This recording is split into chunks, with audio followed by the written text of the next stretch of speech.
In 1991, Japanese scientist Tadahiko Mizuno witnessed an extraordinary event. During an electrolysis experiment, the cell went out of control and began to give off huge amounts of excess heat. It was cooled over 10 days, and in this time, more than 37 liters of water had evaporated, meaning that the cell had produced 84 megajoules of energy. The only active material was 100 grams of palladium, making it 27 times more energy efficient than gasoline. Mizuno called this the plasma electrolysis effect. Unfortunately, the event was not properly documented, and Mizuno set out to recreate it to limited success. Since then, a handful of scientists have investigated this reaction, while nobody has been able to recreate the efficiency of the original experiment.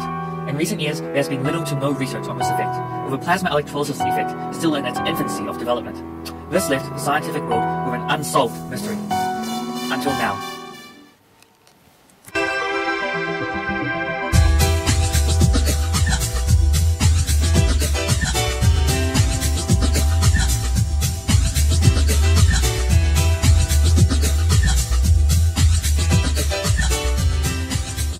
The prospect was exciting and motivated me to construct my own plasma electrolysis cell and carry out experimental research on new variables that have never been tested before. So I started Project Exotungsten with two aims in mind: to investigate the nature of a plasma electrolysis reaction and to investigate how various parameters affect the reaction to try and find the optimal reaction condition. I first planned to build an initial proof of concept cell. All it needed to do was to prove that the plasma electrolysis effect did exist and that I could reproduce it. As this was very successful, I moved on to producing the second version of the cell.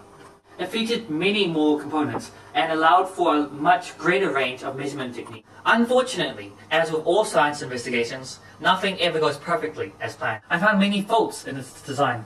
For example, the plasma electrolysis effect became unstable after only 4 minutes.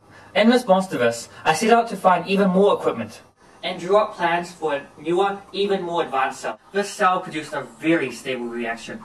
In retrospect, it was highly advantageous to construct these cells in a series of steps, because at each stage, I was able to identify the weaknesses and problems of each cell. Let's go take a look at the cell. This is a small lab I set up in my garage.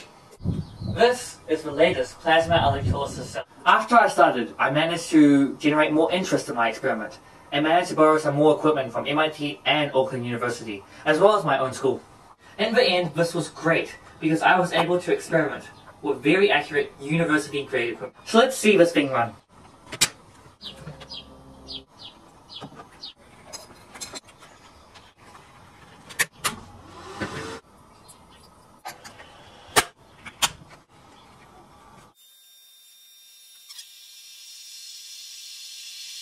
After considering all the relevant variables, I decided to test 5 independent variables, which were electrolyte used, max voltage of the cell, initial cathode exposure, electrolyte concentration, as well as experiment runtime. To do this, I designed a series of trials and developed a baseline of standard variables. And in each trial, only one variable deviated from this standard. I then developed some mathematical formulae to determine the energy input and energy output of the cell. And with the help of some computer-assisted mathematical modeling, I was able to calculate the coefficient of performance of the cell in each trial, and thereby determining the optimal conditions for this reaction, fulfilling my second aim. My first aim, to determine the nature of a reaction, was completed to a good extent, though I was unable to determine the exact reaction due to insufficient resources. However, based on observations and tests that I was able to conduct, I discovered many aspects of this reaction that were previously unknown. For example, I found that the tungsten cathode did not directly participate in the primary reaction, but rather acts as a catalyst and sometimes participating in secondary reactions, as well as certain oxides of tungsten appearing in the solution only when certain critical values of voltages were reached, as well as many other things. Though great advancements were made in this project, there is enormous opportunity for further research. In my report, I detailed the most valuable further investigations that should be conducted. For example, a newer cell could be constructed that can take even more accurate measurements, and more advanced chemical analysis techniques could be used. For example, mass spectroscopy or inorganic ion analysis. Through this extended research, my results, which are currently very difficult to verify due to the nature of the experiment, could be confirmed. The greatest part of this project was that I was investigating something that was almost completely new. And because of this, the most exciting part of this project is that when you flip a switch, you have no idea what is going to happen.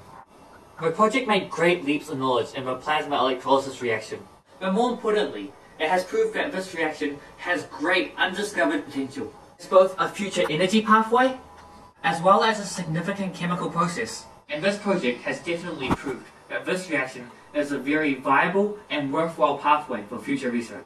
So thanks for watching my video. My name is Lingliang Zhang from McLean College, and this is my project, Exotungsten.